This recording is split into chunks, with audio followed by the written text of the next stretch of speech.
Hola, bienvenidos a Consultas Legales, ¿sí? Aquí hacemos asesorías, consultas legales, patrocinios judiciales, llama al 99-246-3954. El día de hoy vamos a ver una sentencia, una sentencia que no ha terminado en una resolución sobre el fondo, eh, pero trata sobre un caso que viene arrastrándose desde hace varias décadas atrás. Sí, es un caso de indemnización. Vamos a explicarlo aquí. Em, Nos situamos en el Callao en el año 1993, cuando el fiscal provincial, eh, el doctor Emilio, fue cesado de manera arbitraria en aplicación de un conjunto de decretos que dio el gobierno de facto al iniciarse la dictadura en los 90. La historia que se abre desde entonces es la de un funcionario que busca justicia frente a una decisión inconstitucional. El propósito es mostrar cómo un proceso judicial puede extenderse por décadas y convertirse en un ejemplo de la importancia de la motivación de las resoluciones judiciales, bajo el amparo de la Constitución, claro está, del Código Civil. Este cese se produjo en el año mm, 1993 mediante la resolución de la Fiscalía de la Nación 5193, sustentada en decretos leyes. Es decir, se dio un fallo específico, concreto, que, que afectaba a una persona específica. O sea, una resolución administrativa sobre un tema concreto, sobre una persona concreta, aplicando decretos leyes que se dieron durante la reorganización de la Fiscalía al iniciarse la dictadura del noventa y tantos, noventa y tantos. Sí. Entonces, durante casi 11 años, el doctor Emilio quedó fuera de su cargo, afectando su vida profesional y familiar. Fue recién en septiembre de 2003, es decir, eh, 10 años después, casi, 10 años después, cuando la segunda sala civil de Lima declaró fundada su opción de amparo, inaplicando los decretos legislativos que se emitieron durante la dictadura y ordenando la reincorporación del doctor Emilio. Esta sentencia se basó en el artículo eh, del 236 de la Constitución de 1979 y en la ley de habeas corpus y amparo. O sea, esto se da cuando todavía no se aplicaba el código, no existía el Código Procesal Constitucional, y que se aplicaron las leyes anteriores. Sí. Bueno, entonces, ¿qué pasó con esto? Cuando el amparo le favorece, se abre la posibilidad de reclamar indemnización. Por eso, un amparo fundado implica que vas a poder reclamar tu indemnización. Y en ese caso estamos viendo cómo hay varias situaciones en las cuales los jueces evitan pronunciarse sobre el fondo del asunto en los amparos. Por más que se haya modificado la ley y exista un segundo código procesal constitucional, sigue vigente esta práctica de no pronunciarse sobre el fondo del asunto, porque una vez que lo hacen, el ciudadano puede pedir indemnización al gobierno. Y hasta donde veo, eso no es parte de la política interna del gobierno. Por lo tanto, es un poco difícil conseguir sentencias de amparo fundadas en contra del gobierno, porque habría que pedir indemnización. Y el gobierno intenta siempre cerrar la caja. ¿Lo ven? Es así. Bueno, entonces aquí el doctor logró conseguirlo y por lo tanto puede pedir indemnización, ¿no? Porque una vez que recomiendo mi ponencia ante el Congreso, del primer Congreso de la Sociedad Iberoamericana de Naciones sobre la infracción constitucional. Porque una vez que se puede declarar judicialmente la existencia de una infracción constitucional, lo que sigue es una indemnización en la vía civil, porque esa infracción constitucional también se traduce en un daño, y ese daño se traduce en una indemnización en la vía civil. Vemos como un hecho se puede ver desde varias dimensiones, de varias ramas del derecho. Se puede ver como penal como administrativo. Bueno, puede tener varias ramificaciones ese mismo hecho, varias dimensiones para poderse analizar, y también para poderse sustanciar en diversas vías. El mismo hecho. Bueno, entonces em, se llegó a la sentencia en primera instancia. En esta sentencia se declaró fundada en parte la demanda y se reconocieron tres conceptos. El lucro cesante por 318.000, es decir, el daño emergente y el lucro cesante. El artículo 1985 también. Este es un cuadro que hice, ¿no? Es un poco complicado, pero para eso tienes que llamar al 992463954 y lo complicado me encargo yo, que soy el abogado. Aquí. Bueno, entonces tenemos eso, tenemos el lucro cesante, tenemos el daño moral. El daño moral es de 50.000 soles. Aquí está. Porque el daño moral puede presumirse por una sola acción antijurídica. Es decir, una acción antijurídica por sí misma eh, crea la presunción de la existencia de un daño. Es eso, ¿no? Una acción antijurídica, el daño está ya presupuesto ahí. Solamente necesitas decir que hubo una acción antijurídica, que es que te sacaron de tu trabajo. Eso, eso ya implica un daño. Eso ya implica un daño. Ese es parte de un sustento que dio para colocar 50.000. Claro, 50.000 pues es un criterio mm, estimativo del demandante. Aquí dice. Cuando lo hace el juez sería un criterio discrecional. Discrecional. Bueno, también el por daño a la persona pidió otros 50.000, porque aceptó su proyecto de vida por esos 10 años. Y justamente eh, él invocaba el reconocimiento de la dignidad humana, porque calificó la conducta del Ministerio Público como dolosa, es decir, responsabilidad por dolo, lo cual sería, sí, lo cual implicaría que esos decretos y la voluntad de la Fiscalía, la atribución de la Fiscalía de ejecutar esos decretos para, para cesar indebidamente, inconstitucionalmente, en una época de dictadura a un fiscal, ¿no? Eso de por sí implica una conducta dolosa por parte de la propia institución, ¿no? Cuando la Fiscalía cesó al fiscal usando los decretos de la dictadura, estaba, estaba incurriendo en una conducta dolosa. O sea, tenía que desobedecer a la dictadura. O sea, ya vemos aquí como un trasfondo político, ¿no? Como un trasfondo político. El deber de obediencia aquí como que no se tomaba en cuenta, ¿no?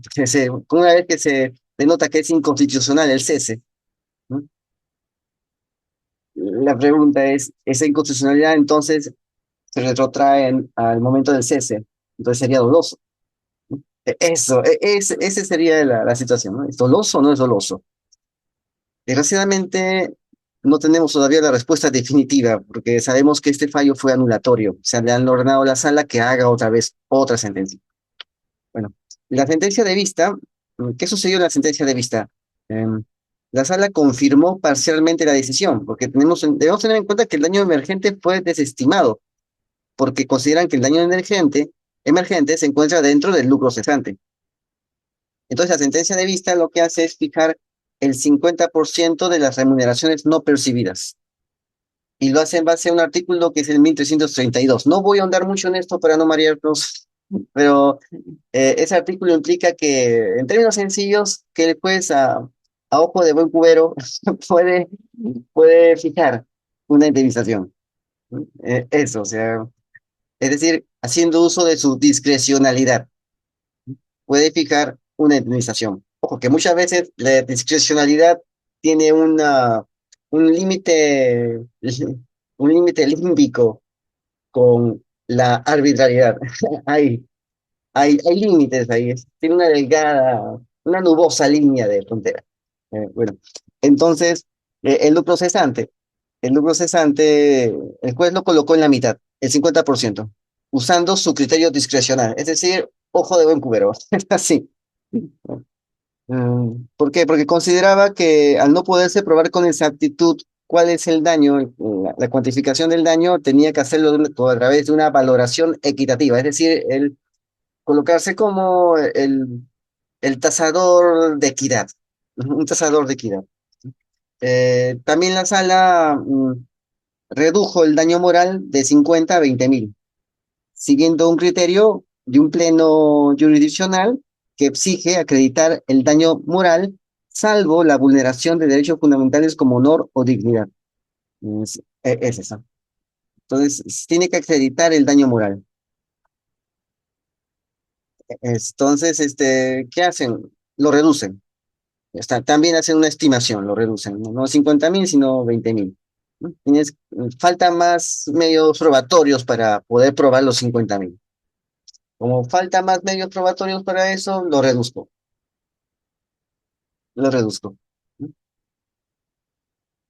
Eso. Y el daño a la persona se declaró infundado. ¿Por qué? Porque no acreditó afectación física ni prueba objetiva. El daño emergente se mantuvo improcedente. Se mantuvo así. La sala reconoció la afectación, pero aplicó criterios más estrictos de prueba. Es decir, si hay afectación, pero si aceptas que hay afectación, entonces hay daño. ¿Mm? Es eso, o sea, revisa la infracción constitucional y ve el grado de afectación de esa infracción constitucional. El problema es que aquí en Perú no hemos desarrollado el tema de la infracción constitucional debidamente. Entonces ocurren estos problemas. Entonces, reconoce la afectación, pero no está aprobado. O sea, total, ¿está afectado o no está afectado? ¿Está aprobado o no está aprobado? Reconozco que el pasto es verde, pero no lo puedo probar. Pero falta probar que el pasto es verde. O sea, esa es la contradicción en la cual incurre la sala. Hay varias contradicciones en las que incurre. He revisado varias casaciones y veo bastantes contradicciones, un lenguaje muy, muy ambiguo, un poco anfibológico. Veo eso. Entonces, la sala suprema siempre, por lo general, en algunos casos que estoy viendo, que son muchos, le devuelve la plana y le dice, hazlo otra vez, pero que se entienda qué quieres decir, ¿no? Que se entienda, no uses una retórica, una retórica ambigua. Y dices que sí, después dices que no. No, no, no. Aceptación sin prueba. Reconoces la aceptación, pero dices que no hay pruebas para la aceptación. Entonces, ¿reconoces o no lo reconoces? Esas son las ambigüedades en las cuales está incurriendo la sala. Bueno, y no es el primer caso. Entonces, la casación, llega a la casación 2025, mira cuánto demora esto. 2025 llega a casación y se declara fundado ese recurso y nula la sentencia de la sala, que es la sentencia de vista. Mm, ¿Por qué? Porque no está motivado, como vemos, no está motivado tampoco, o sea, no ha motivado nada la sala. Tiene que ser un argumento, un raciocinio bien elaborado, pero no lo hay. Tú revisas la sentencia de vista, no, no lo hay, falta un poco más. Entonces, la Corte señaló que la sala incurrió en motivación aparente. Es decir, hay afectación, pero sin prueba. O sea, aceptan que hay afectación, pero que no hay pruebas de la afectación. Total. O sea, hay una motivación aparente. O sea, es simplemente ha emitido un discurso con forma lógica, pero el contenido es ilógico, ¿no? La forma como lo expresa, o sea, el verbo, el verbo tiene buena pluma, pero, pero el contenido no. Está dicho de un modo bonito, está escrito de un modo bonito, pero el contenido no cuadra con esa forma tan bonita de escribir. Eso es lo que quiere decir, en términos sencillos. Entonces, mm, por esta situación, devolvieron a la sala. ¿Y qué hace la sala? La sala ya ordenó incorporar nuevas pruebas de oficio. Em, sí. Se ha solicitado el récord de pagos de pensiones y remuneraciones entre 1993 y 2003. Los documentos familiares, es decir, la partida de nacimiento de la hija, los estudios, la partida de matrimonio, ¿no? También el mérito del expediente tramitado, ¿no? El expediente que fue tramitado, sobre la infracción constitucional. ¿No? O sea, el mérito de ese expediente acá está, del amparo, el mérito de un expediente. Eh, también eso.